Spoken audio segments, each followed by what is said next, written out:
governor, what is the first thing that you would do to stimulate our economy, get people back to work, and make this state prosperous without the dependence on federal aid?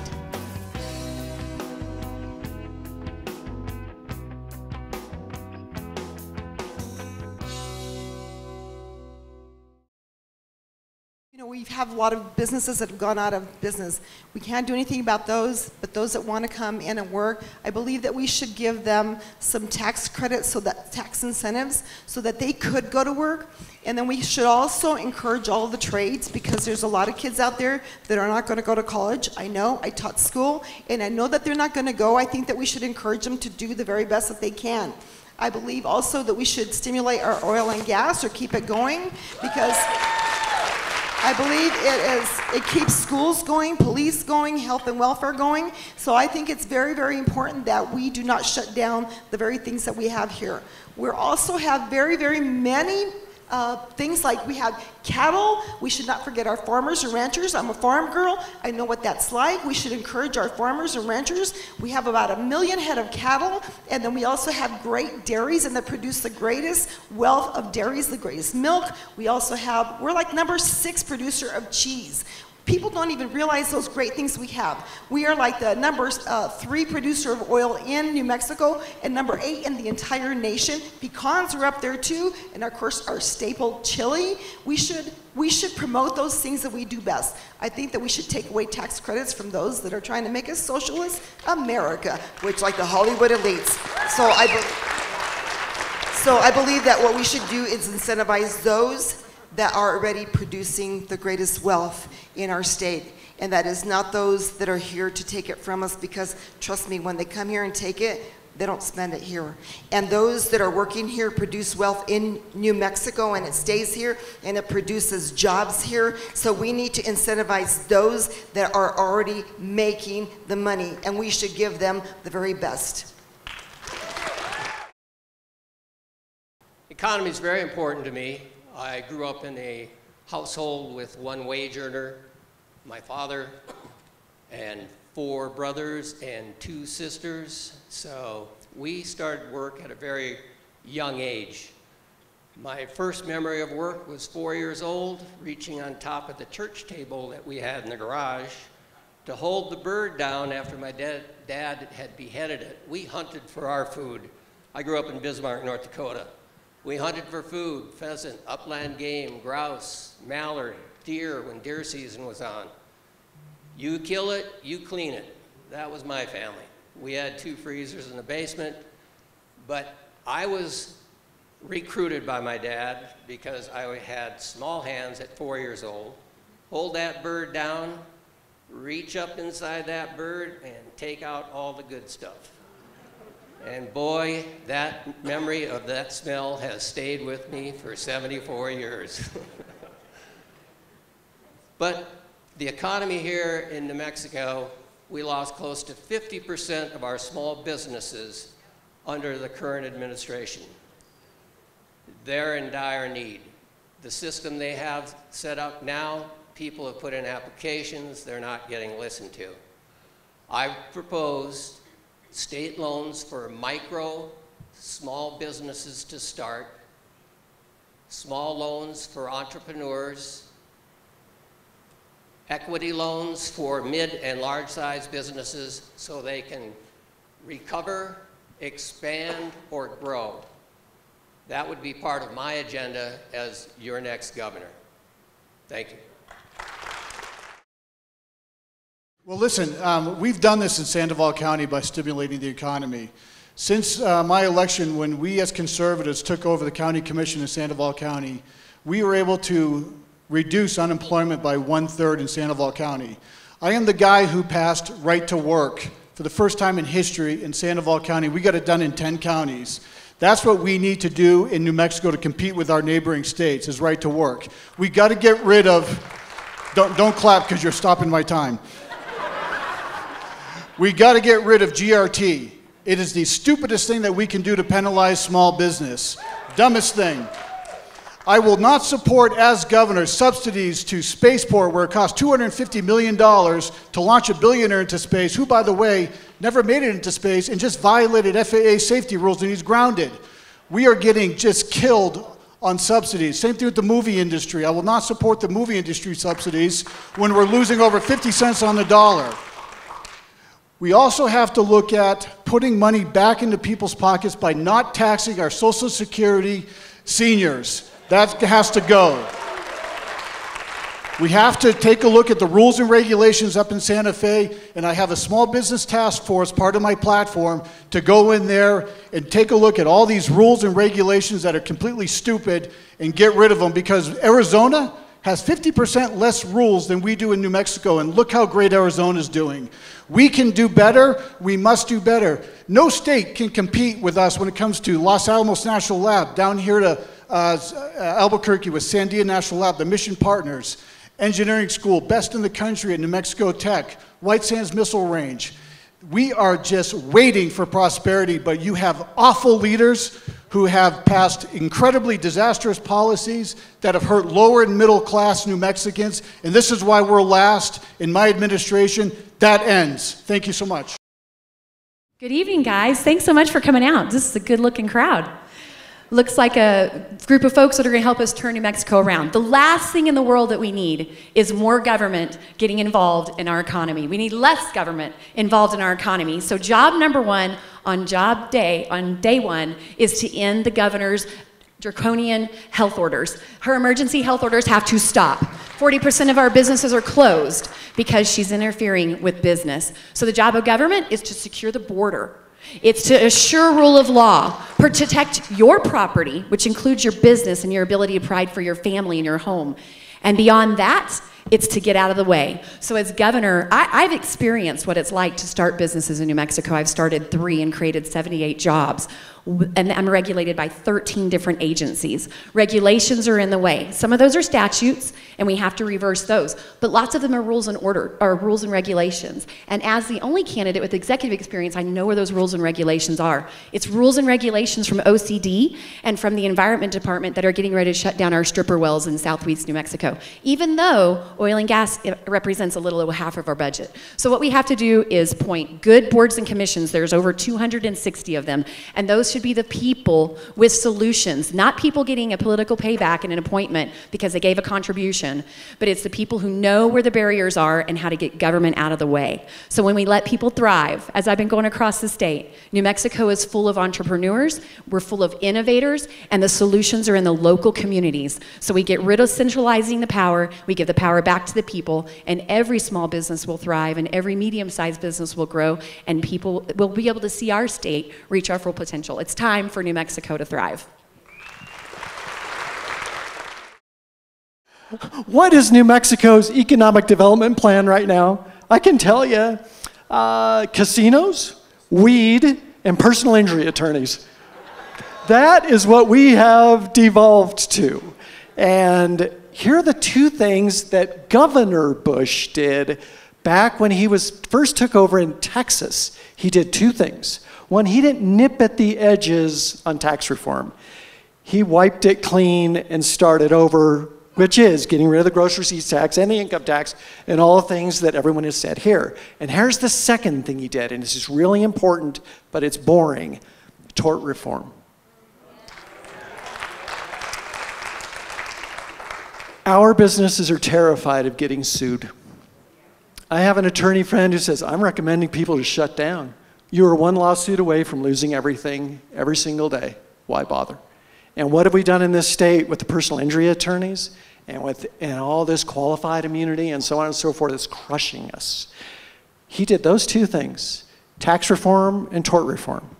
If we did those 2 things, you watch New Mexico take off, because we do have the 2 substantial kinds of wealth in the world. And there's a difference between wealth and money. There's wealth from the earth: oil, gas, timber, copper, iron, aluminum, uranium. Is New Mexico wealthy in all of that? Yes. Do we take advantage of it? No. What's the other kind of wealth? Wealth from human hands. Taking aluminum, turning it into an airplane. Computers, your car, that's wealth to me. It used to be, that's high tech. It used to be railroads, then it was cars, then it was computers. You know what's coming next? Quantum computing, nanotechnology, artificial intelligence, micromachinery. Where was that born? here.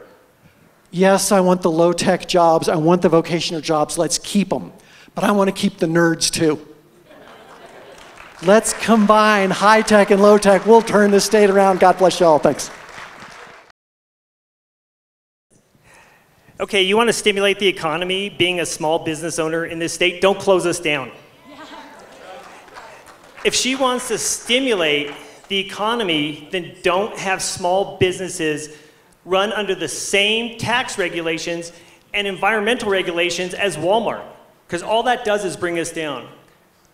You know what? As a small business owner, I go against Walmart and gross receipts tax, air regulation, waste regulation, and how I treat my employees, which, by the way, we treat our employees well.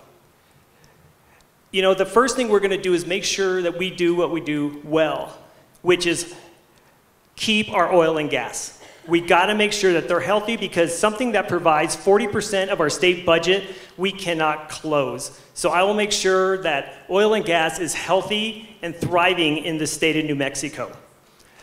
What? Oh, you're going to take from my time. What we're also going to do is that, you know what, why don't we look at the way we invest in New Mexico?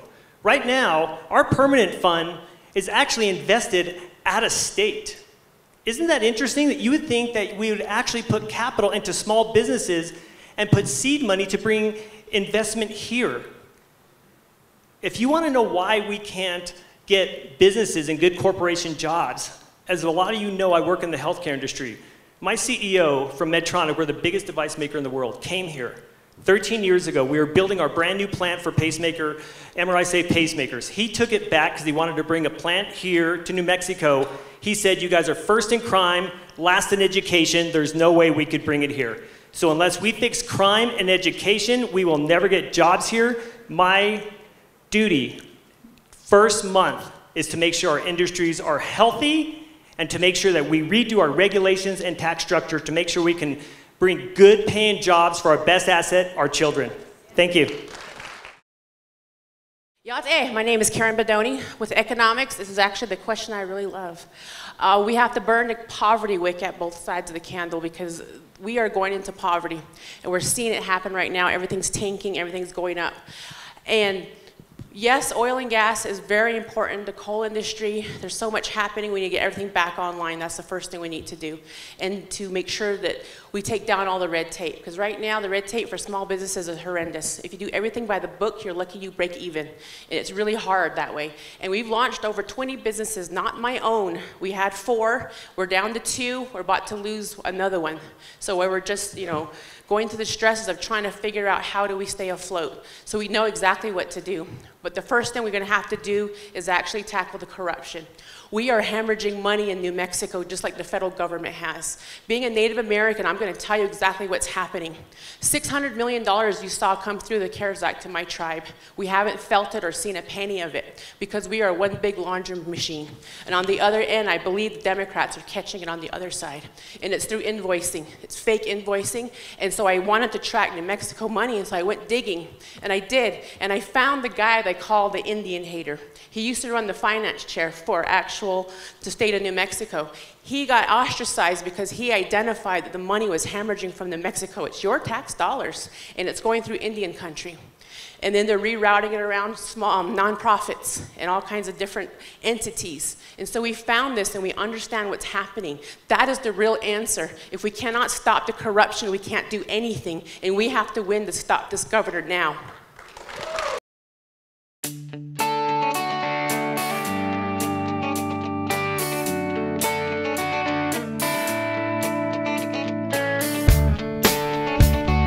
So next up, crime. Everybody knows we're absolutely the worst in the nation. Albuquerque has the highest crime rate. And as governor, what exactly would you do to lower crime statewide? And what resources do you feel that law enforcement needs to do the job efficiently? I announced my candidacy on July 7th with the Albuquerque Journal. Within that article, I drove a few stakes in the ground, and one was regarding law and order, which is in Bernalillo County off the charts. I brought to light the 2016 failed bail reform. All that did was create a situation where the court system, it made life easier for the judges just to send them back out. Here's your court date, we'll text you, you come back to court. I said it's a failure. You have violent felons that are going through a revolving door, they're getting arrested more than once and released with ankle bracelets. Recently, they had an individual that just cut one off and was in the wind for 24 hours. The court didn't even notify the Albuquerque Police Department that the guy was gone. Luckily, they found him at one of his old places up on East Central, and he got rearrested. So, that poke in the eye, someone in her administration is keeping track, because she announced a week after that particular incident that she was going to look at the 2016 bail reform during the next budget session, which is supposed to be budget only for 30 days. They rotate 60 days, 30 days, 60 days, 30 days on legislative sessions. So she's putting it on the call, and instead of just the budget, they're going to take a look at that and tweak it. I take that as a compliment in that I'm a threat. And I love that stop sign. Thank you so much.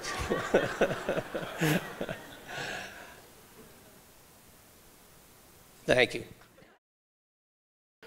I am the only candidate up here that has law enforcement endorsements.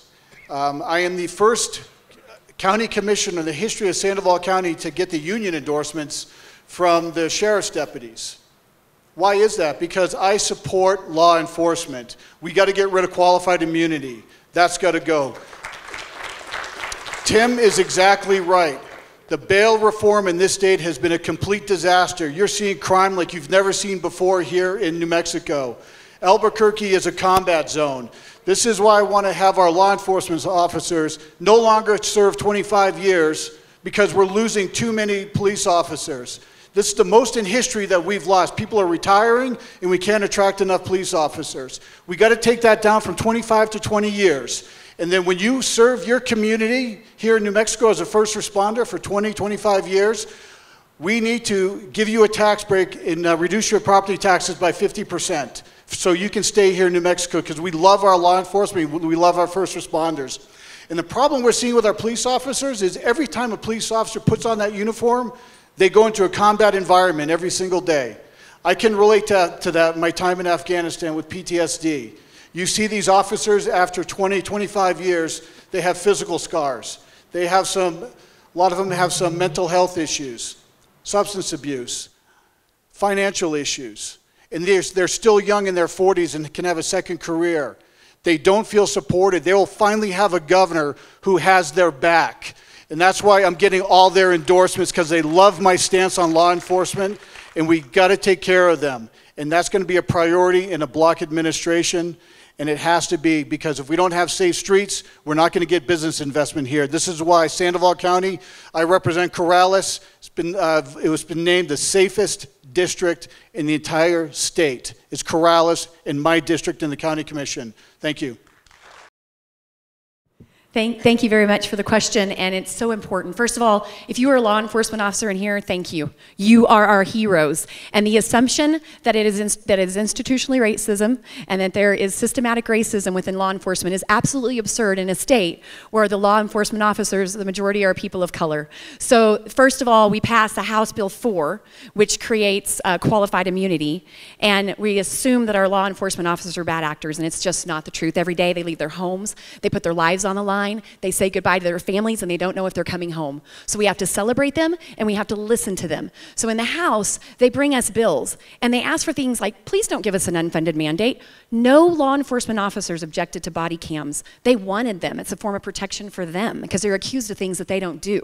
But we didn't put money with the cams. We just was an unfunded mandate. So in order to buy the cams, depending on the budget they have within their local communities, they had to cut their forces or not fill their vacancies. So it was a backdoor way of reducing our law enforcement. And when you add House Bill 4, the one that creates liability for our law enforcement officers, it's not worth the risk. They are subject to, how do they protect, how do they serve? They say we've always had one hand tied behind our back, now it's two. So just in Albuquerque alone, 316 officers had resigned, with 80 more putting in quit or retired, putting in early retirement or their intention of quitting before the end of the year. So our governor tries to put a Band-Aid on her failed policy by sending in 50 state police officers. But what I've spent the last 20 years doing is working with young children from vulnerable families, because all the research shows families are the one indicator of student success. That's it. That's how we create healthy children, and that's how we build healthy communities. So I will continue to work on the prevention, early intervention side of it to make sure that families have the resources they need to thrive, and so that children and families do not turn to what's called diseases of poverty, domestic violence, substance abuse, why we see our veterans in tent cities. And so we have to start early and prevent and break the diseases of poverty in New Mexico.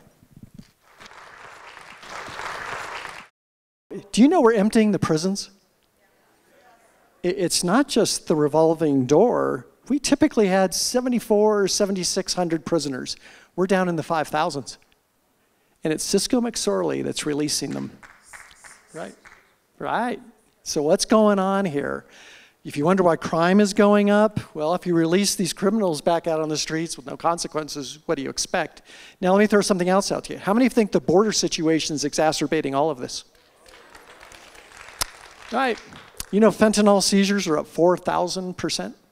The drugs, the crime, the trafficking, all that's coming over, it's all integrated. Let's add another one. How many of you think all of this money printing is going to end badly? Okay? When it ends badly, is there going to be financial stress out there, and will that spill into the streets? Yes, it will. How are we going to handle this? I would say this. There are two choices. One is the top-down approach that our governor likes doing. Oh, I'm in charge here, and start locking everybody down just like she does. Or there's another choice, and that's bottom-up. How many of you are willing to work with the police, the fire, the first responders to defend your families, to defend your neighborhoods, to defend your communities? Why don't we, that was the question, how do we fix the crime problem? The key word in that was we. We're the cavalry. We're going to have to do it in conjunction with all these fine law enforcement officers, and you're right, the combat veterans who are out there every day. But it's going to be us together, neighbors, vecinos is what we used to say. We can do it. That's how we're going to fix this. Make sense? All right, thanks everybody. You know, the interesting thing is catch and release just doesn't go on at the border. It happens downtown Albuquerque every weekend and during every day. If we want to stop crime, then we actually have to get police officers. And how do we do that? We actually treat them with the respect that they deserve. Because the last time I checked, when there's a bad situation going on, we're running out and they're the ones who are going in. We need to respect our men and women in blue. We need to give them back their qualified immunity. They can't do their job scared. When I'm governor, we will not defund the police. We will refund the police and get them the resources that they need to do their job.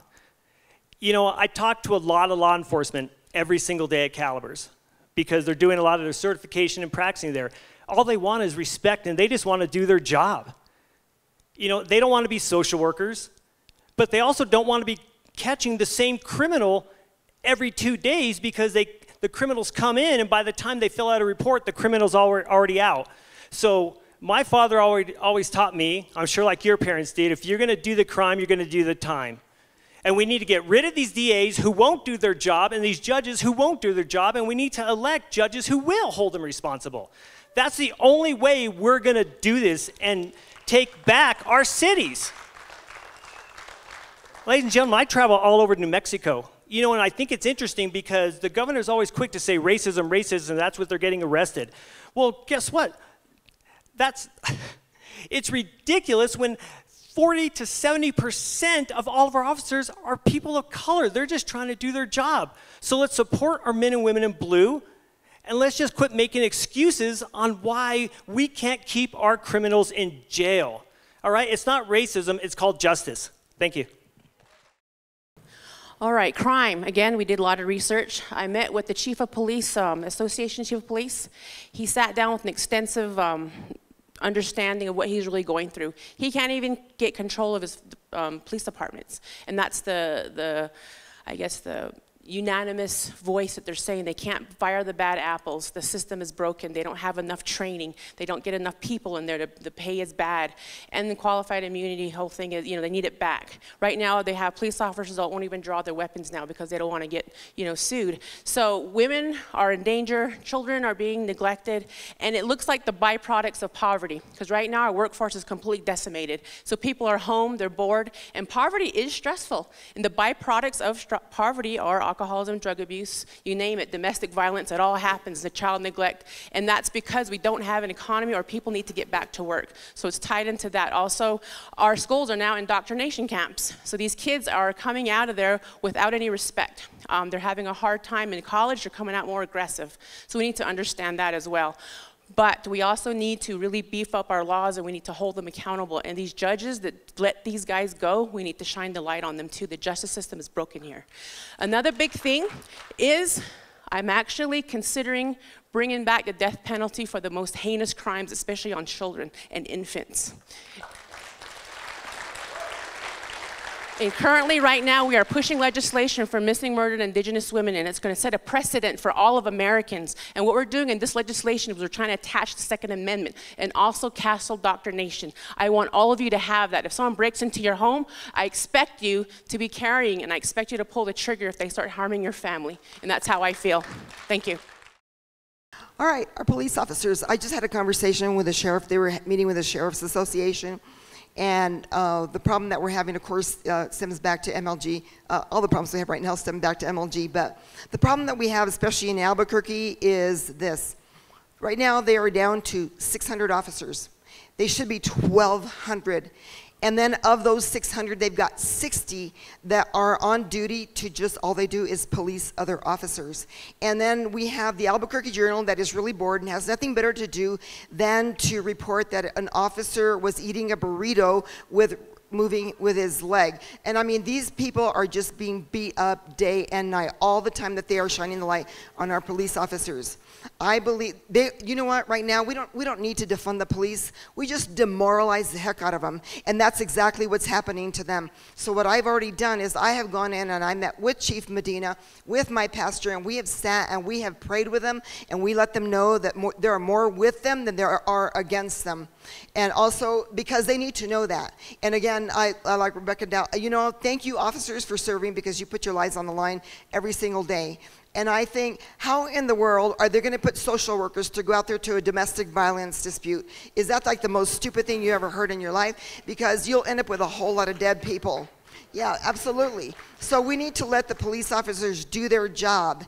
And that includes, and the catch and release problem that we have here, it should be for fish, not for criminals. And so, but the problem is that as soon as they are in there, what's happening is they're out. Like they've said, even before the paperwork is dry, and they are out there getting, back in the streets, committing the same crime over and over again. Thank you very much.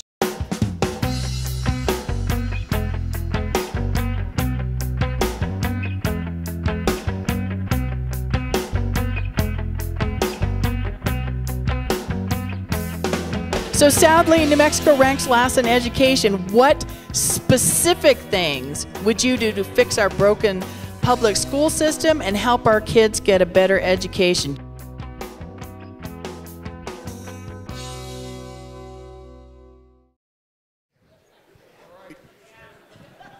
Okay. So I don't know if you know this, but the 2019 New Mexico Teacher of the Year, Jessica Sanders, just endorsed me.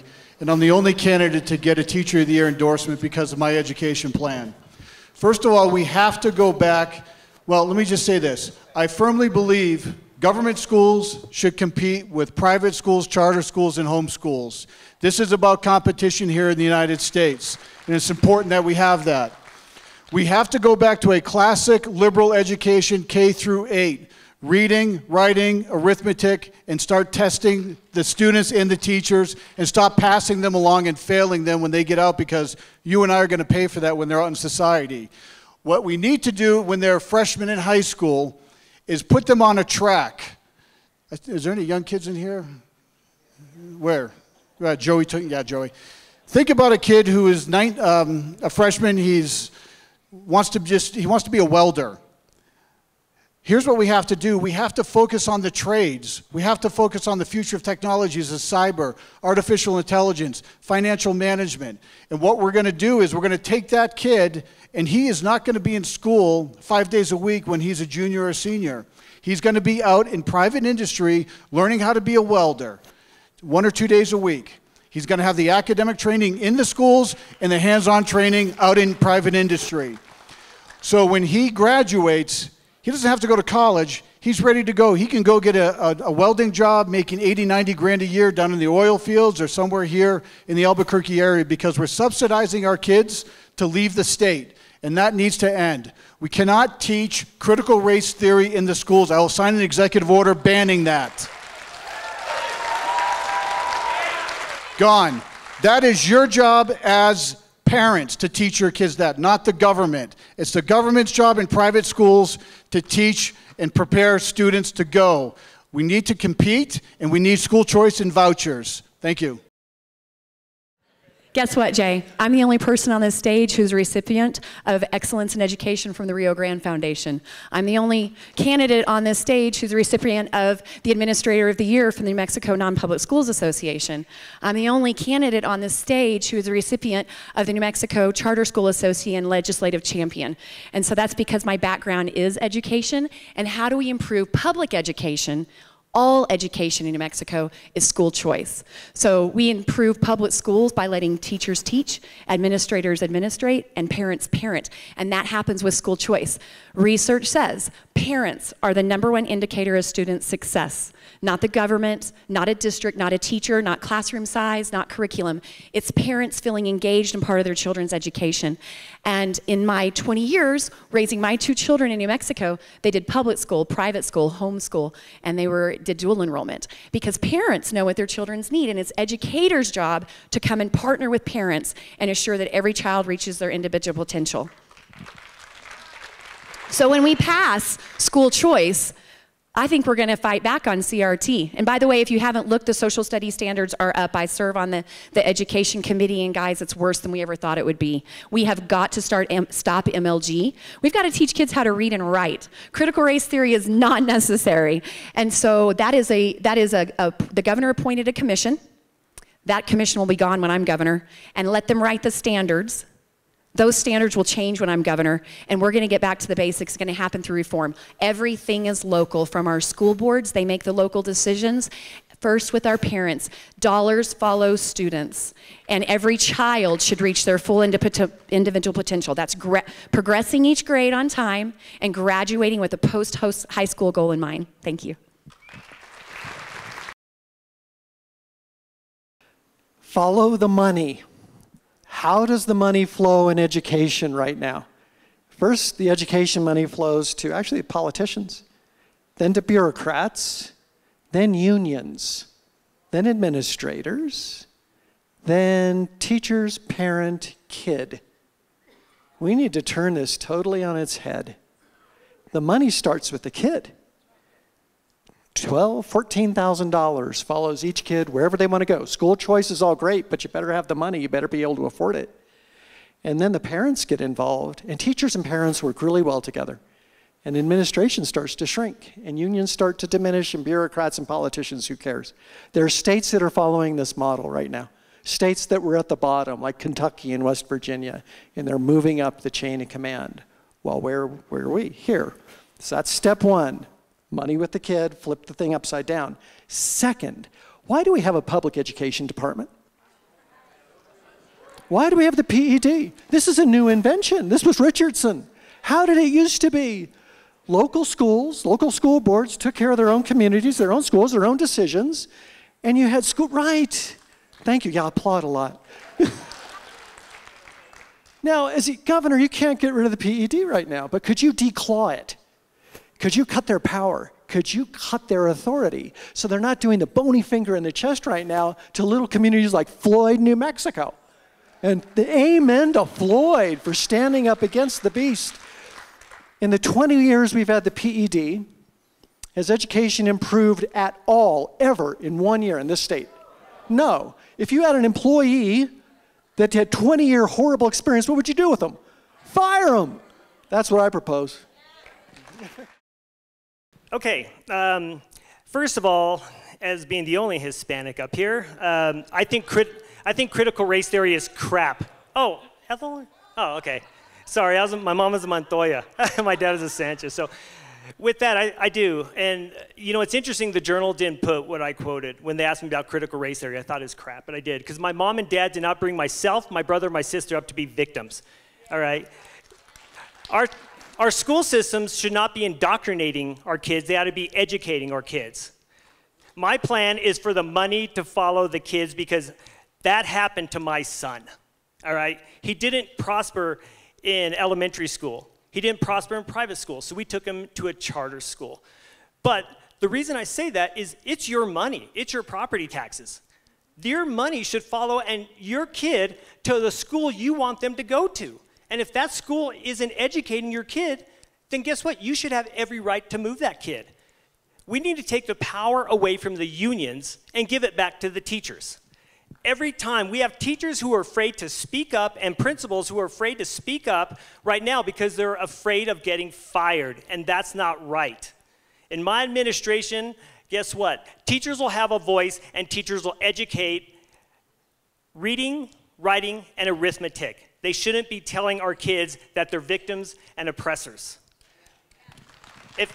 One thing that really gets me is I think our Secretary of Education, if we have one, should actually live in the state. Because we shouldn't be having somebody in Pennsylvania or Washington, D.C. telling us how to educate our kids in Albuquerque, Bernalillo, Socorro, Ruidoso, and Roswell, because every kid is different. In my administration, teachers will come first, and we will educate our kids and not indoctrinate them. Thank you. We lost $30 million because we missed the deadline, because our Secretary of Education didn't file in time. That, and in our PED department, is now ripping through school boards. I was on the ground with Floyd School. I was on the ground with Portales. I was in the Four Corners. I was hitting school board after school board, talking to these families, sitting with the kids and really listening to what they're really going through. This is really important that we understand this. What are they eating in school? A lot of them can't even function because they're starving, is what I'm told. They don't get enough to eat. They're not allowed to get seconds. The ones that don't get paid or put the money out, they don't get to eat. And so we're dealing with a lot of weird stuff here where it impacts a child. Now they're masking them and they're not even the demographic for this virus. So we need to be able to really get in there and save our children. And right now, this governor's the worst thing ever, but I'm a homeschool mother. I have raised 8 children on my watch. They are all conservative, they're all Republican, and they're all going to be business owners. It depends on how you raise your children, how you're going to be able to impact the state. You have to be able to empower each and every child with the American dream. If it's rural, if it's development, if it's vocational, because my background, yes, I was very intelligent. I went on scholarship programs, but the indoctrination was real even when I was in school. And I opted to go into vocational arts. It's not because I was too stupid or anything like that. No, I became a certified welder. I made a very good living. We're also contractors. I built homes. So when that big housing development happened, I was doing that. And we have to empower these children. So right now, yes, everything they said, we're going to have the money follow the child, but we need to revamp our education system and have it fit the child. And we need to make sure that we do this quickly and fast. And that actually should be the first thing on our list when we take office, is our children. Thank you. Hola, Louis. Sí hablo español. Just had to say that. Sí. Garcia y Cordova, just so you guys know. I know, Maharg. School. Last year, we had $734 million come in from the oil and gas company. Each child got $18,000. Where did it go? They weren't even in school. So you tell me, where did that money go? Because it did not help our kids at all. All right, the money, again, like everybody says, it should follow the child. It should, wherever that child is, wherever the parent, if it goes to parents, if it goes to public school, charter schools, it does not matter, but it should follow the child. They should be taught reading, writing, arithmetic, not sex, drugs, and rock and roll, which is being taught right now. I promise you, Planned Parenthood is in every single school, teaching our kids to be sexually engaged so that they can grow their next crop of abortion. And that is the way it is right now. So we need to be able to teach our kids the things that are important. I taught school. I got to see these poor kids, and they would come in, and some of them were coming in drunk at 9 o'clock in the morning. You know what these kids needed more than anything? They needed somebody to love them and to say no to them. And that's exactly what I did. And I had one of them who hated me with a passion, because I was a teacher, right? Until I said to him, "You're a welder, right?" I said, "You're in welding class, correct?" And he says, "Yes, I am." I said, "Would you consider making me some horse feeders because I need some?" And he said, "Yeah." The next thing I know, he makes 2 beautiful horse feeders for me, and this kid became my best friend. Why? Because I showed him some value, and I let him be the best that he could be. Because you see, I'm about the trades as well, because I'm a former barber also, and the trades make a lot of really good money. And most of the kids, face it, do not go to college. Why are we going to let them be put into a whole bunch of debt? I spent 30 plus years teaching kindergarten through college in public, private, parochial, pueblo, and charter schools. I never wanted to be a stagnant teacher. I taught and coached. I enjoyed the process. I want to thank all the candidates that talked about vouchers and school choice, because I started that fight in 1998 on Gary Johnson's re-election campaign. I told him that Marty Chavez was just going to spend more money, and nothing's going to get done. He ran with school choice and vouchers, won re-election, called me up to work as his education policy advisor. The greatest job I ever had. We fought every day with the status quo, the educational establishment, the unions. That's one reason I'm running for governor. I need to finish the job that I started back in 1998.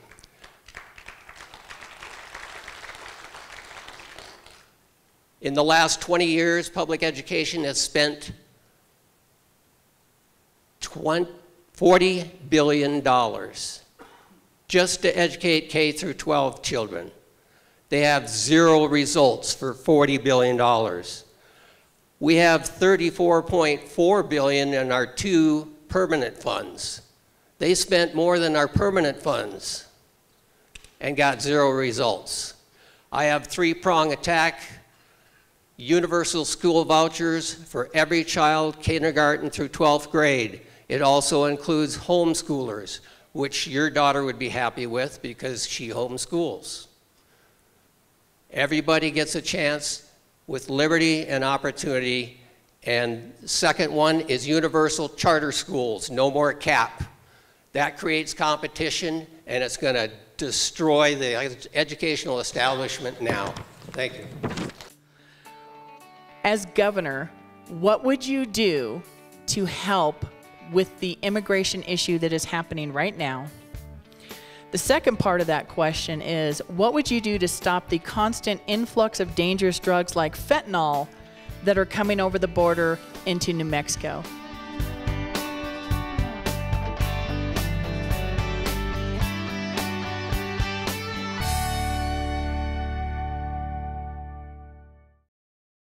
These are federal issues, and obviously Biden has taken a lawlessness approach on our border.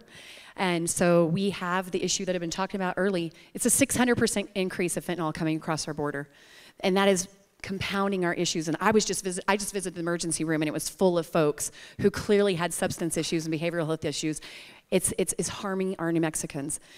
In addition, the Medicaid rules just came out today. And when we are talking about the fact that we have veterans in the streets in tent cities, we have folks who have been waiting for disability services for up to 17 years. The governor has just announced that folks who've come across the border illegally and are not nationalized are going to get free Medicaid in the state of New Mexico. Our sovereignty of our nation is under attack by a progressive agenda. The first thing that Michelle Ohang Grisham did when she came into office was to take away the National Guard. The first thing that I will do is redeploy them. Any partnerships that we can have with our with our federal agencies, I will engage in those partnerships. That's to stop the drugs coming across the border, to stop the human trafficking.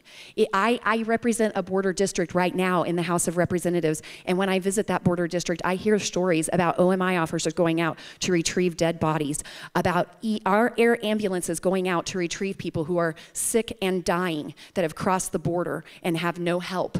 That we have sex trafficking and human trafficking is prevalent in our state, and the more folks that they send across the border, and our border agents are spending their time processing, the less time they have to secure our nation, our personal property, and to protect our families. So we have got to deploy the National Guard. We have got to listen to the needs, what Border Patrol says they need, what our local law enforcement officers say they need, and make sure that they can do their job and that we can secure our border and save our nation and our sovereignty.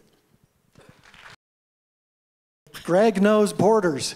As a lieutenant, I served on the Czechoslovakian border back in the Cold War days. Let's see, I'm pretty familiar with the demilitarized zone in South Korea. I was the deputy commander and then commander at Guantanamo Bay. We shared a border with the Cubans. We met with them once a month on border issues. And I was sent to the New Mexico border back when President Bush called us up in the 2000s. The border issue is easy to solve. Who had it figured out? President Trump. Right? Right. Would I deploy the National Guard? Of course. That's what I did. It works. Now, the National Guard works in support roles. We got to be careful on the Constitution, the posse comitatus, and all the legal part in the Constitution and deploying an army. But did we work so well with the border authorities? Yes. And was President Trump right about the wall? Yes. And is Texas trying to take matters into its own hands now because Joe Biden, I won't even call him President Biden, because Joe Biden, right, Joe Biden won't do anything. Is Arizona doing the same? They are. And New Mexico's become the funnel, hasn't it? And everything Rebecca just said is right. This creepy stuff about what they're doing with the kids, it's really bad. And what they're doing with the women is really bad. And the drugs, this is too stupid to be stupid. There's a plan going on here, and it's a national security issue. And I would ask you to consider General Zanetti to solve that national security issue. Thank you. I usually don't go against that. It is a national security, but it's a state issue right now. Because if you look on the media and you look at TV, who are they talking about? They're talking about Texas. They're talking about Arizona. They're talking about California, but they don't ever mention New Mexico. Isn't that interesting? The best man at my wedding actually works in Border Patrol. And it's not only fentanyl that's coming across, but they're mandating us to get vaccinated when there's no vaccination mandates coming across the border. They're mandating us to wear masks, but there's no mask mandate. One of my good friends, and I can't tell you his name, but he works at the hospital because you know how that's going right now at the hospitals. He volunteers down at the centers where immigrants come across. 37% COVID positive rate, no testing, and they're released into a center, put on buses, and then put who knows where. I think everybody up here is in agreement. We will send the National Guard to go down there because our Border Patrol needs all the help that they can get. But you know what? Just because they're coming across and it is a national issue, we don't have to make it easy, do we? We can do what Texas has done. Governor Abbott has actually offered to private landowners to build a wall. Because if you build it a little bit farther back, you can build it. We don't have to have an open door policy. We can all do this together and make our state safe. Right now, we're getting inundated in crime, right? Everybody talked about crime already. We don't even know who's coming through. The worst thing I heard was from my best friend when he told me, he goes, crime's only one problem. He goes, but when you get to sexual trafficking and when you find dead bodies in trailers, he's like, it's not about a humanitarian issue. It's about a human issue at that point. So as governor, I will send the National Guard, and I will protect New Mexico's border, and I will follow Texas's lead, and we will make it so hard to get into this state, they will not want to come. Thank you. What we understand, the material's there and sitting in the dirt. We got to finish it. Whether we have the federal government help or not, the 10th Amendment is going to be our responsibility. From my understanding of what the builders wanted, it's the people that control the government. The federal overreach is insane. We need to actually stand up and start parenting the federal government. We've had a border crisis, and how many administrations since I was a child we've had a crisis? Well, with Bedoni in the governor's seat, we will no longer have a crisis because we're going to go down there and finish this border, we're going to turn off the faucet, and we're going to see what we can do with the ones that have already come in. I think we need to have them be vetted and push them back out if they're not willing to become Americans completely. Because right now, the refugees they sent in here, I was talking with a Representative Yvette Herrera. She says that in 2 weeks, which was 2 weeks ago, so now it's only going to take them 2 weeks to become citizens. They're giving them to them across yes, it usually takes 10 years. So right now, we are looking at 20,000 plus refugees coming in. They're all getting registered Democrat. We have to factor that in. So right now, as Americans, we're going to have to stop with the party stuff. We're going to have to band together and get a governor who's going to really get this done. Now, being a Navajo woman, the Hogan is how we live. You enter the door through the east side, you go around, you adhere to the rules, you take your place, you learn your place. If you don't like it, you may eat, have some water, and then you go out the way you came in. And that's how border control should be, for the protection and the organization for all. And so with this whole border thing, I'm ready to go down there. Talking with other contractors, I'm literally going to suit back up. I haven't welded in about 20 years, but I'm going to go down and throw some beads because I'm going to show you New Mexicans that I'm serious, because I did run along that border. I did climb into those caves. I did see things I shouldn't have seen. I saw underwear and all kinds of stuff. I have been burying Native women because we are in the funeral industry. So it's a big deal. So anyway, thanks. I'm the granddaughter of an immigrant. My grandfather came from Germany. He was a Jew, escaping the Holocaust at that time. So I know how to get it right. He got it right. In fact, he got it so right that he ended up serving as a state senator and then also a county commissioner for New Mexico. So there is a way to get it done right. But what we have right now is a crisis. It's not getting it done right. And the COVID is related. It's all a big plan, folks. And what the governor should have done is she should have sent the National Guard down there to close that down. But you see, what she wanted instead was to raise the numbers of COVID so that we could all be locked down again, because the another election's coming, of course. So what we need to do is shut that border down. But it is not getting done because we have all these refugees that are coming across. They're not being vetted. The Afghan refugees are in these camps. They're in the Air Force bases. They are not vetted. They're going through 2 weeks of vetting, if that. They are now allowed to walk off, and once they do, they cannot come back. Most of them have COVID. Recently, Congresswoman Yvette Herrera had said that there were 800 undocumented unaccompanied minors that had come across, and 600 of those were COVID positive. So you see, those numbers rose not because we were sick, but because they were trucking them in. And again, it is all by design so that they can affect the election, so that they can produce more voters for themselves. That, along with the drugs, it's another part of the plan, because what it is if you can people on drugs, you can keep them subdued, you can keep them on welfare, and you can control them. And so we need to address both of those issues head on. We need to take the National Guard down there. I believe, like everyone else, we need to build that wall all over again, whatever it takes. And under my administration, I would see to it that we would get that done and get the wall done and the drugs out. Thank you. I think we're all in agreement with the border issue.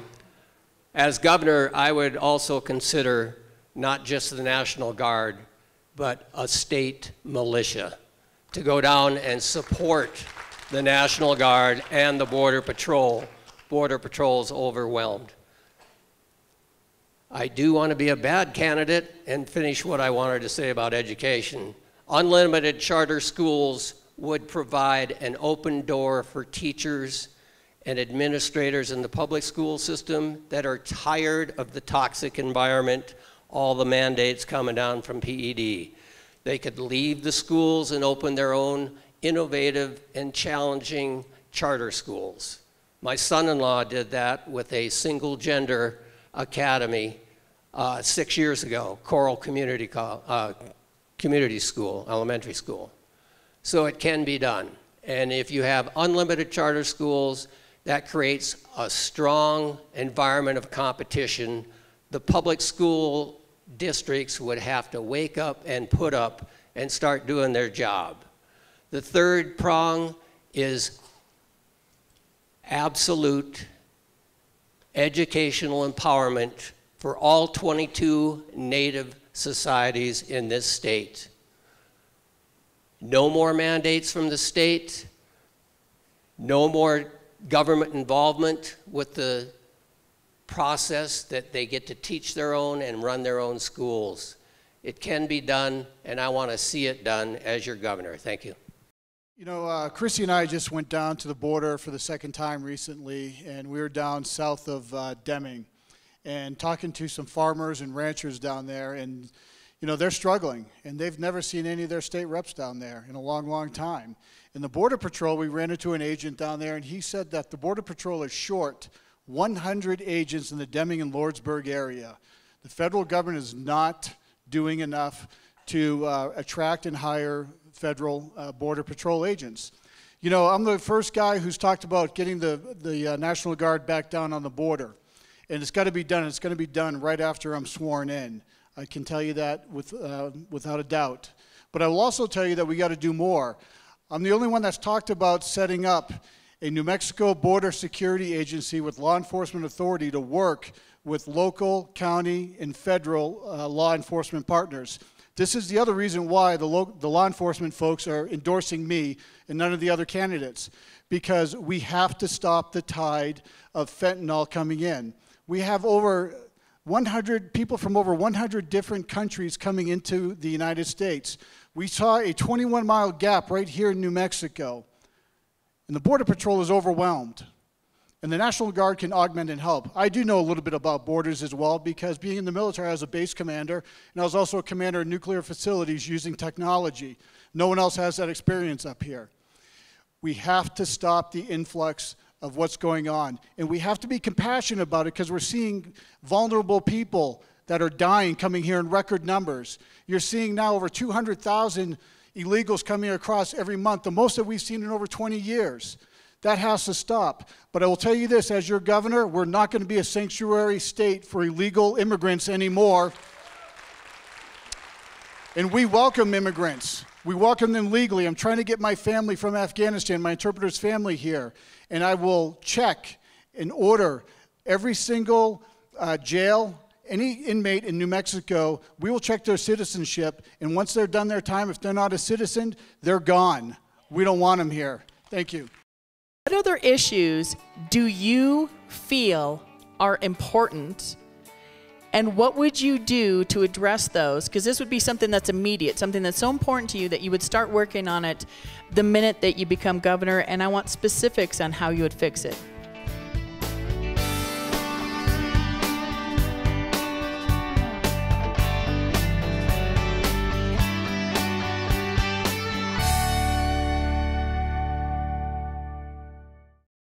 Water.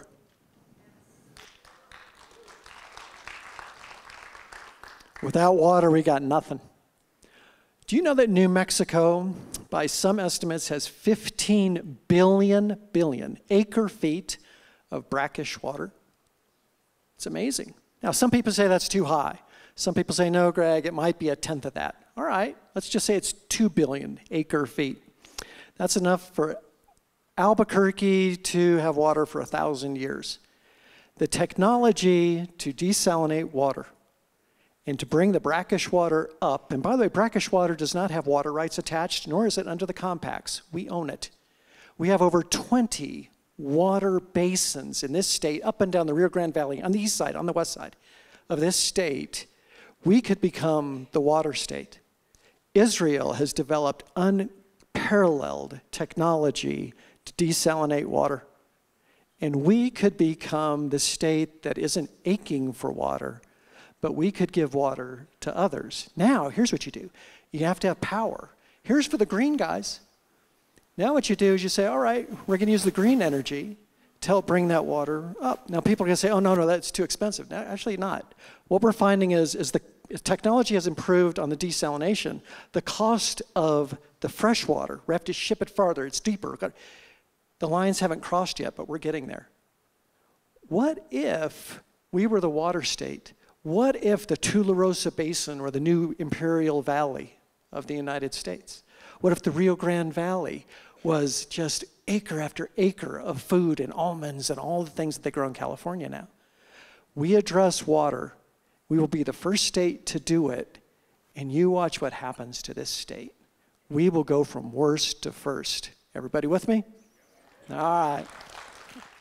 Wow, everybody keeps up here saying, I'm the only candidate, I'm the only candidate. Well, I'm the only candidate that actually owns a gun store. So how's that? So, let's talk about Second Amendment rights.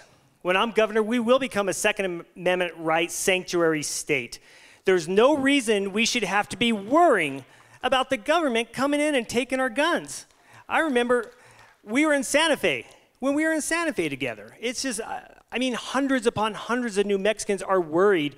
The fact that Joe Biden and Kamala Harris have actually said, we're going to go get the guns. Well, no, they're not. If they're governor, they're not coming into the state because according to the 10th Amendment, we're sovereign and we can make our own laws, okay? What else? Let's see. Healthcare. Why aren't we talking about healthcare, right? That's the only thing we really have good going in this state. We're 33rd in healthcare. You guys, we can actually put I know, and we're bragging about it because we're not 50th. I'm the only candidate, guys, now I see why you guys like to say that, who actually has a healthcare plan. Go figure, I've been in the healthcare industry for 27 years. I've actually worked with doctors about putting together a healthcare plan that, guess what, doesn't cost anybody else increases in their taxes. They've done it around other cities in America, and we can do it here. 80% of everybody goes to a primary care doctor first. And we can set up a program that we can set up affordable health care for everybody in this state. Ladies and gentlemen, we can do this together. But what we have to do is we have to make sure this is actually going to start next year also, not only with the governor's race, but also with our state representatives. So we need to make sure everybody in this room that it starts tonight, that we go out there and we make sure that we vote in our school boards. For Congress, we take back over Congress, and then we finish off with lieutenant governor and governor. So thank you. Without a forensic audit, none of this matters. None of it. We have to make sure we actually know what we're doing. They've done the research. Clements, you've heard it. You listen to Mike Lindell, everything that's happening. We need it here in New Mexico. We are dirty, very dirty. And right now, nobody wants to get any county done because they say, oh, it costs too much money. But guess what? There's people out there that are willing to help us. I have been on the ground. We need at least one county or two counties to actually go through this forensic audit to trigger the rest of them. Right now, McKinley County and San Juan are in my district, and they're two of the dirtiest ones. I'm going to tell you this because the Democrats are there. It's an overlapping of the Navajo reservation. There are 150,000 unregistered Navajos to vote that don't vote in the state or federal elections. They're sitting there. They're listening to me. We're on the ground. We have a whole army. We're moving through. We are also pulling all the voter registration from Indian country, and we're going to compare it to the state. And we're going to find out who voted, who didn't, who double voted, who took a Biden, shopping card for $20 to vote for him. We're going to figure this out. And I've already been talking with Project Veritas. I'm talking for We the People, and I'm determined to get something done, even if I don't win this thing. Because without this doesn't matter, and we lose everything. Our rights to vote. So being here, I am not here having fun because this is not what I set out to do. I want to go home, but I'm here. I'm here fighting for you every day. I'm treated bad. I'm ostracized. But this is what I'm doing. I don't sleep.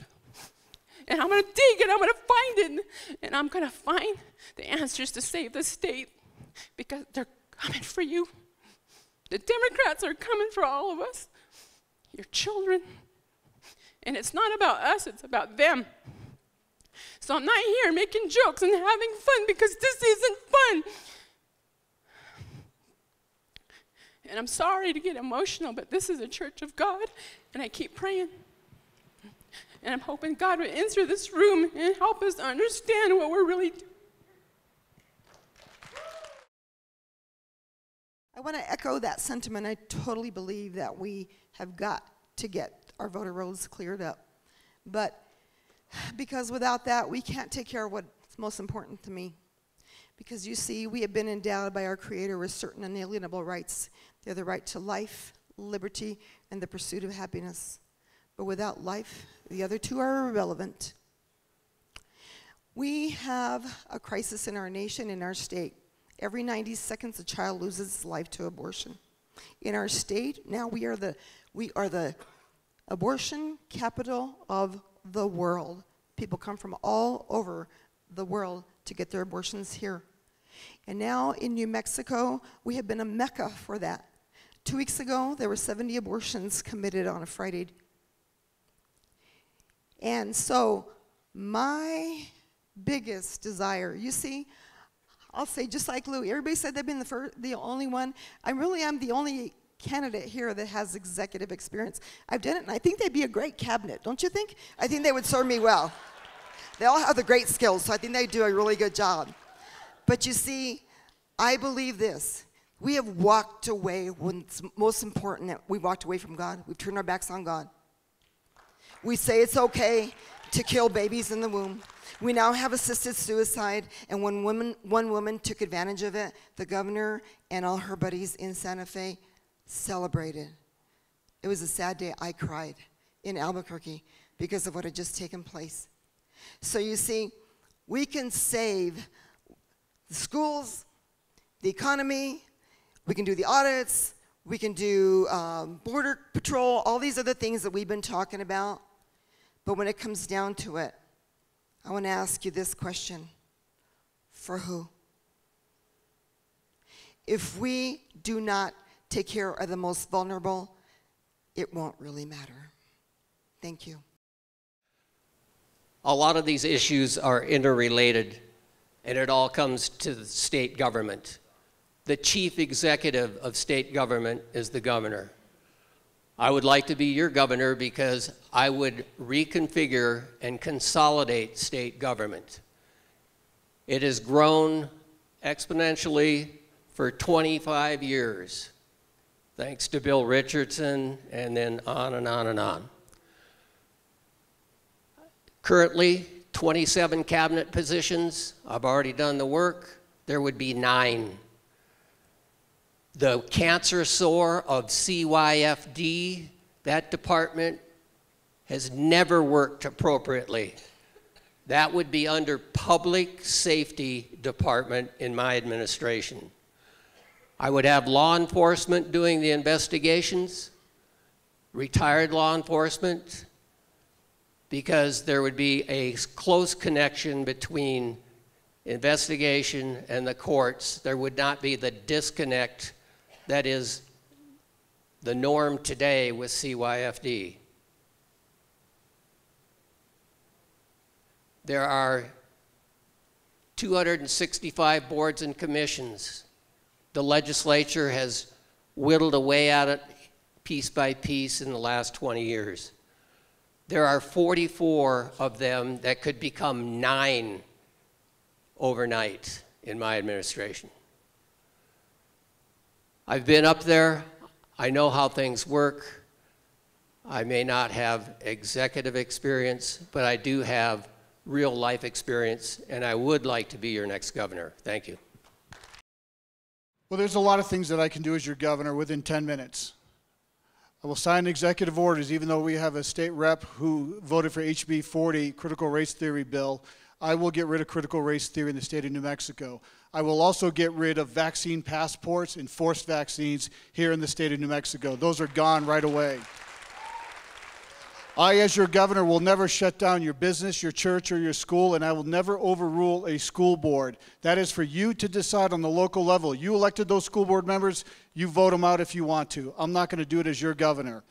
Also, as governor, I will reimburse every business, church, and person who was fined by the governor's tyrannical mandates.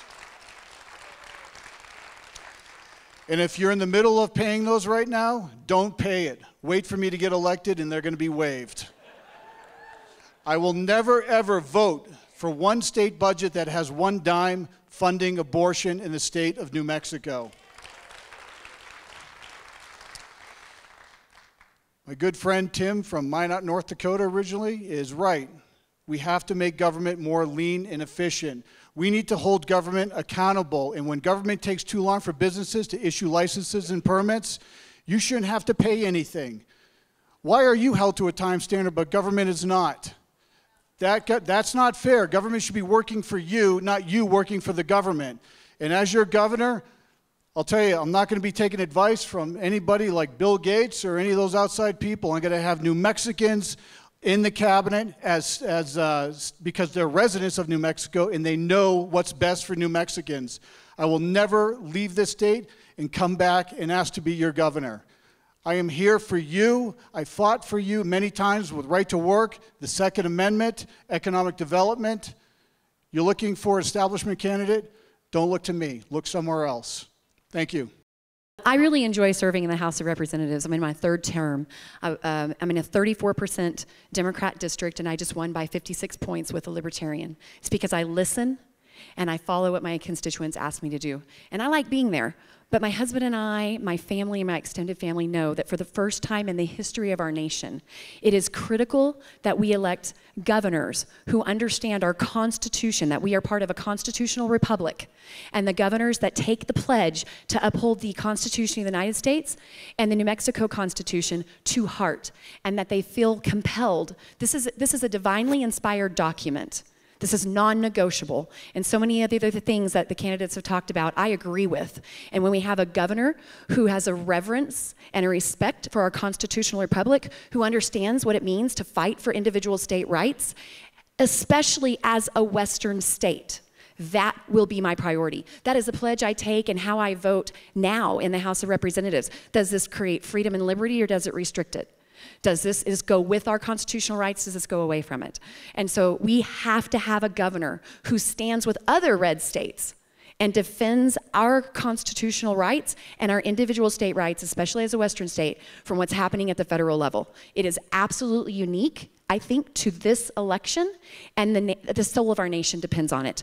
So I don't disagree with anything that they said. They are all equally important. Second Amendment's taken care of when we protect the Constitution. Life is preserved when we protect the Constitution. Our First Amendment rights and our ability to gather and assemble together and worship is protected when we protect the Constitution.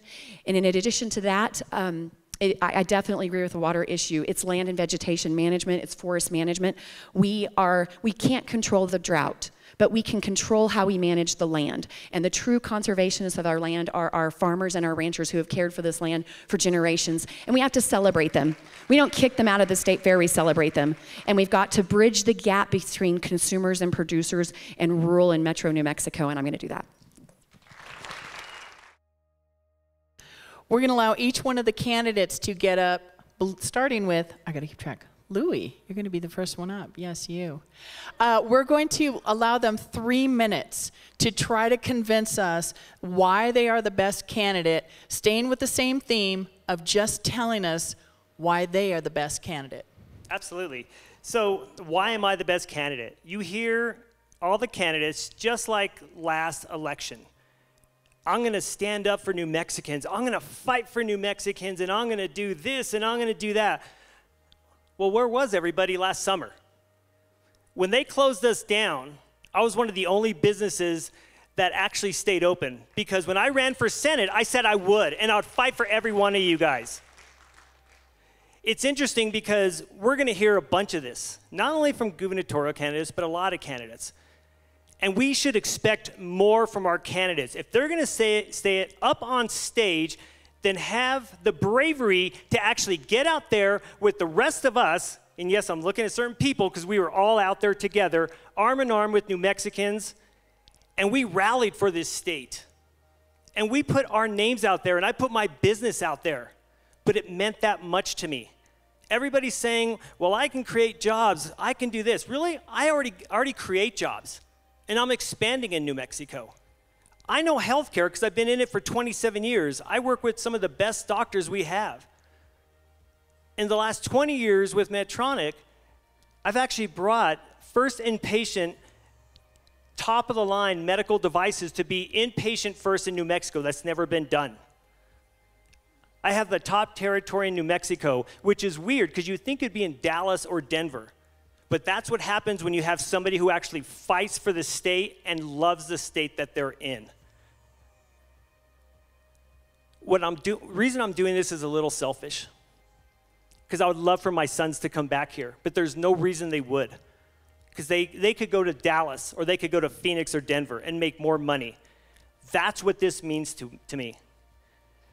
See, I don't have to go around and saying, oh, well, I'm going to go here or there and meet people, because I've done that for the last 30 years. My territory encompasses 3/4 of New Mexico. So I've seen what small businesses have gone through. I actually know some of the 40% of the small businesses that have closed because they were personal friends of mine.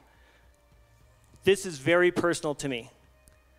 I want to see New Mexico thrive. I have the experience, I have the business knowledge, I have the healthcare knowledge, and you know damn well I'll protect your Second Amendment rights. You know what? But this is the difference. Okay, I protected them 2 years ago, 2 days ago, and I'll still be protecting them 10 years from now. So I don't need this job because I don't have lobbyists. Okay, I don't have special interest groups. All I have is my word, and you guys know that I will always stand up for you, and it means that much to me because I truly care. So my objective is next November, like Trump said, I'll look Michelle Lujan Grisham right in the eye and say, you're fired. Your 15 minutes is up. Get out of my office. Dene Nishle, She Karen Badoni and She. Dene is my tribe, the Navajo tribe. It's literally translated the people. We are born and bred to believe that we always do everything for the people. You are always last. You never say I. It's always about the children and the forward thinking. You sacrifice everything, your payroll, your life, just to project for your children's children's children. And that's the point I'm trying to make here. Since the inception of this state, when they drew the lines for this state, they drew it around my family. I have been here. My ancestors have been here before time was time. We have so much skin in the game.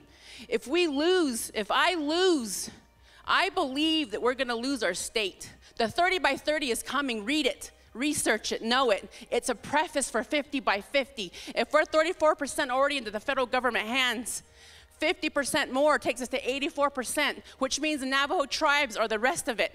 100% of New Mexico is going to be underneath government control. Welcome to the Indian country, your reservation. They're coming after your property. The infrastructure bill, read it.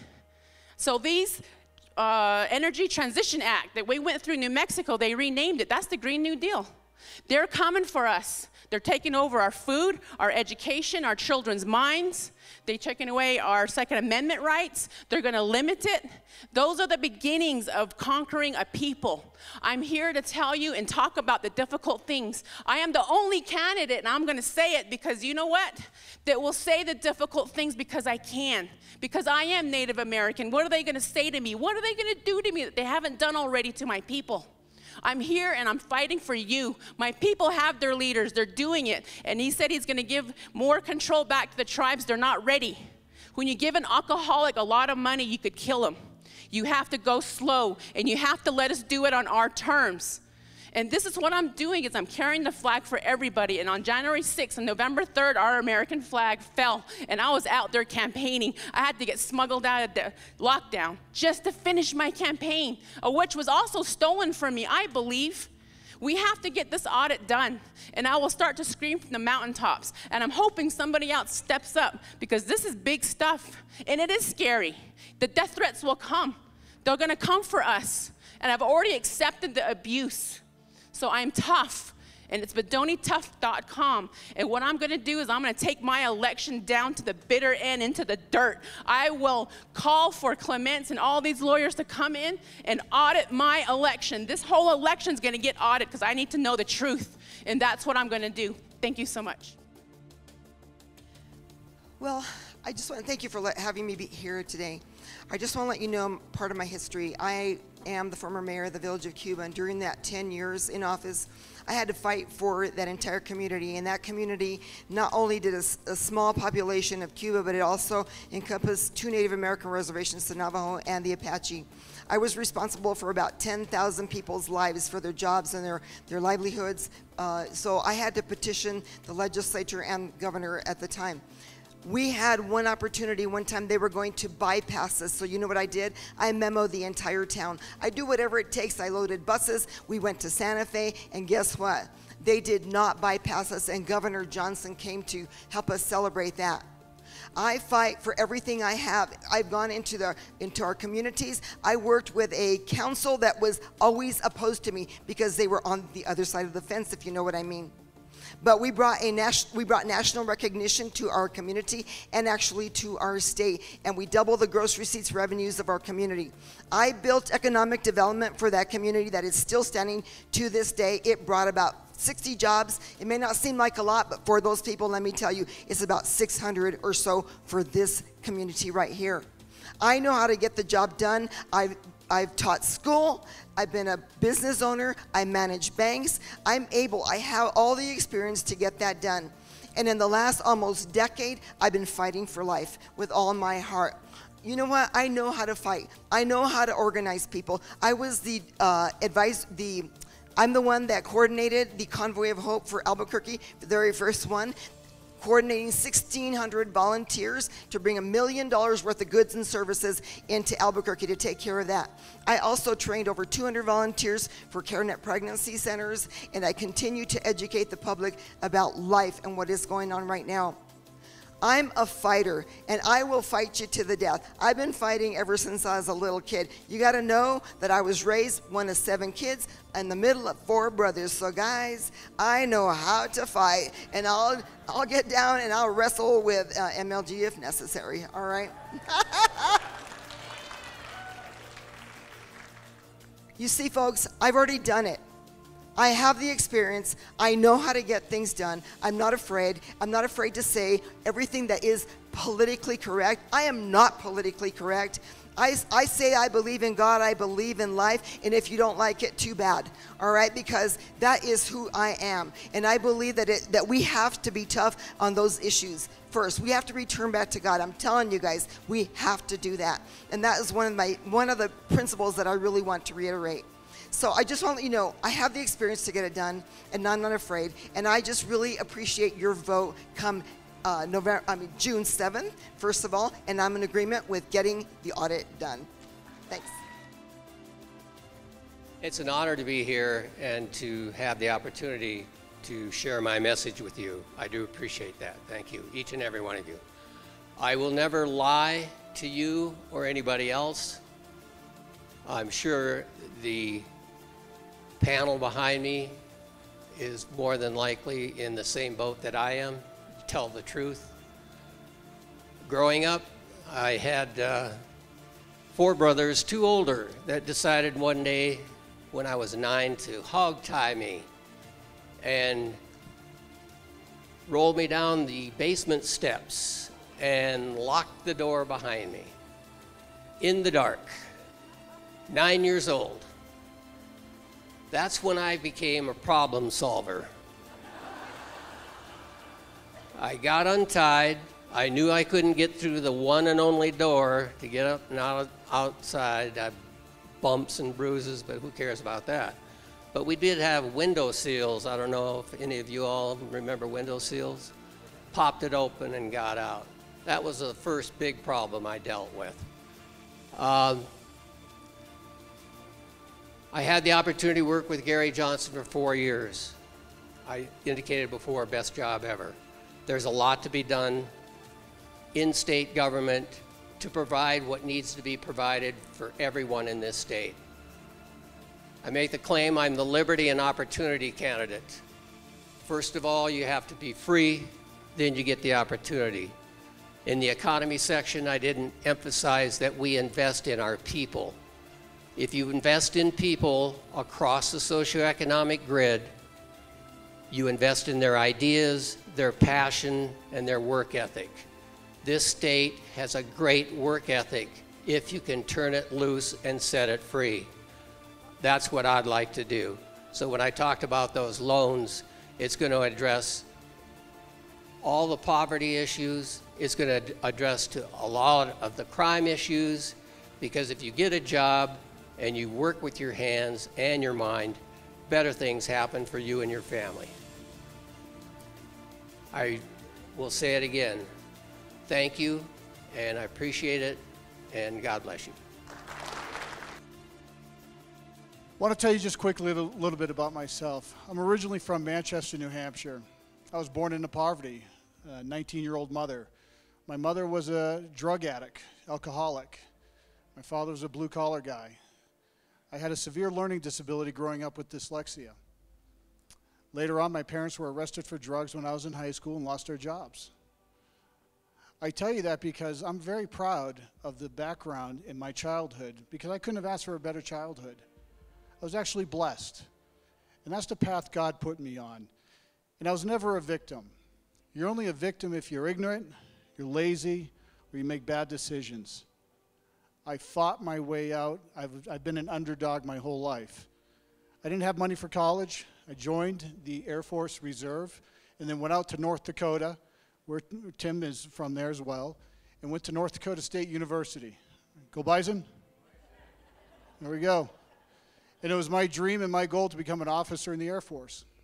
And I attained that.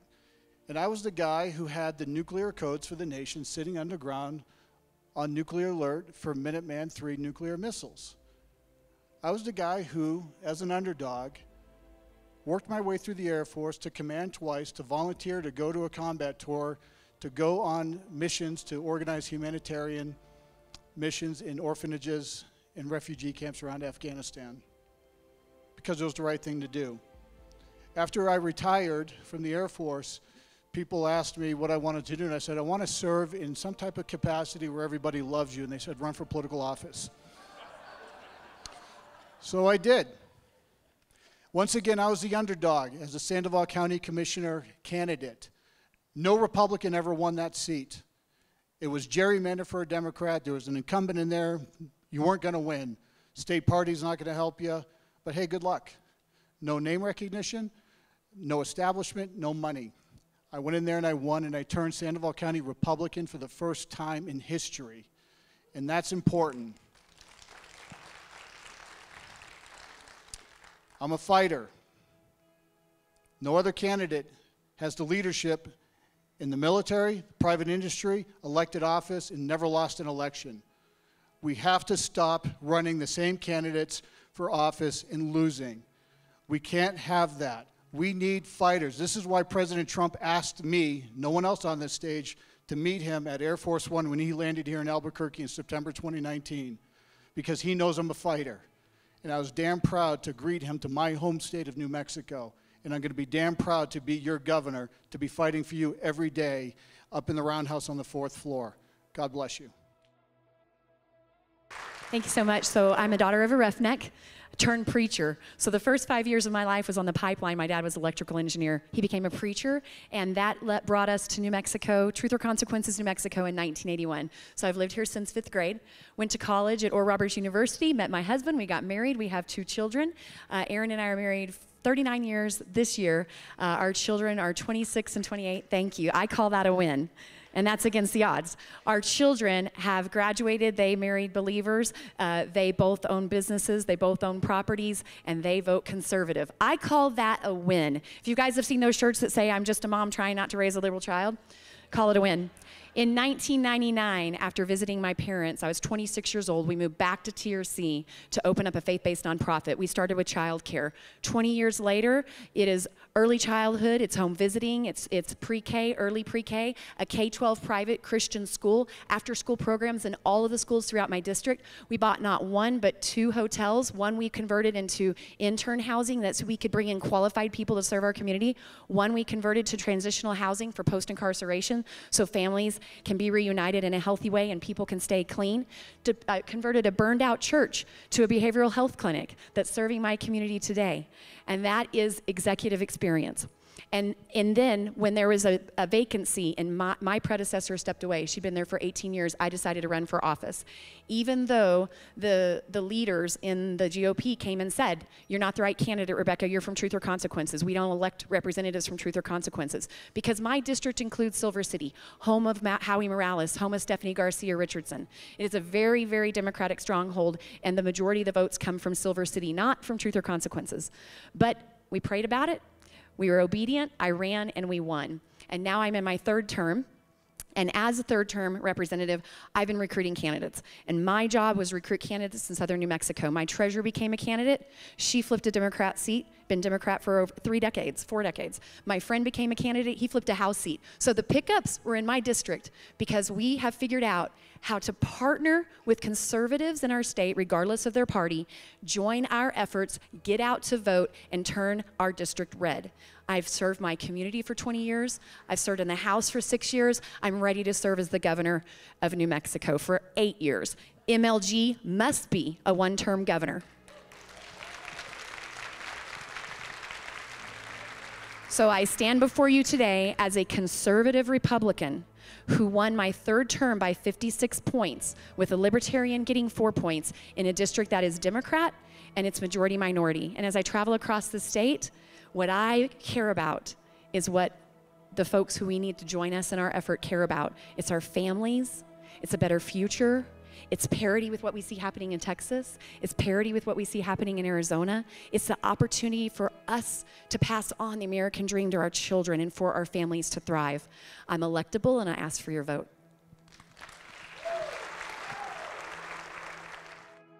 Don't we have some amazing candidates?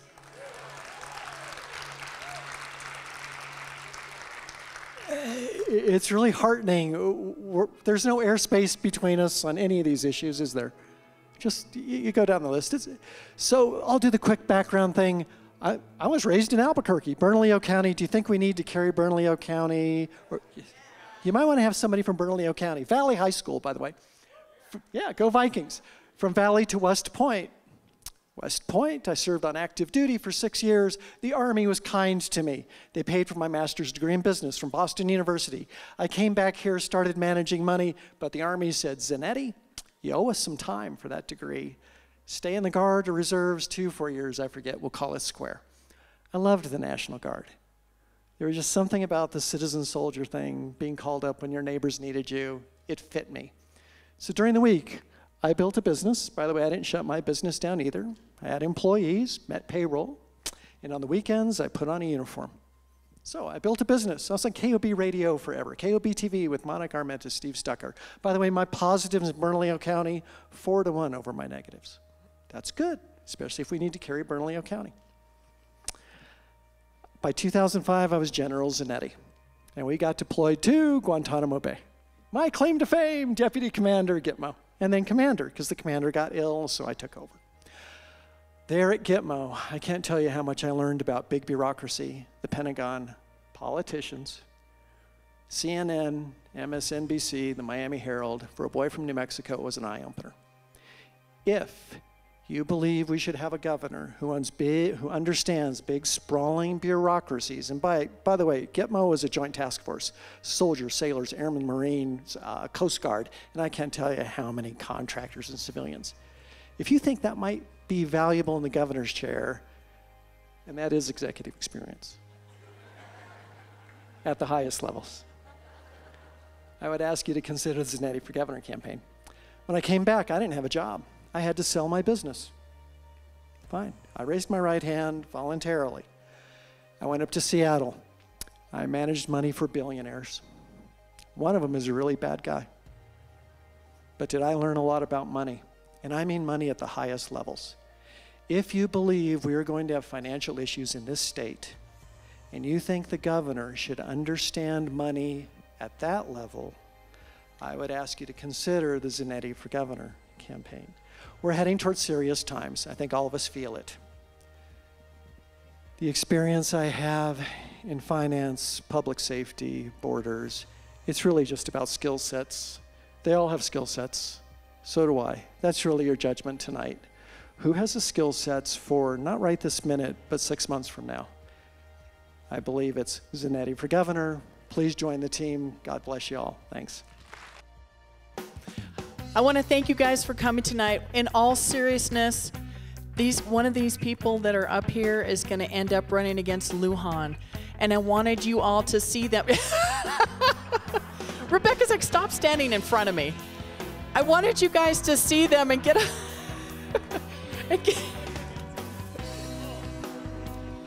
and also say one of these people is going to be going against Lujan. And there's nothing more important to me. Nothing more important to me than Lujan being a one-term governor. She has got, yes, thank you. That deserves a standing ovation.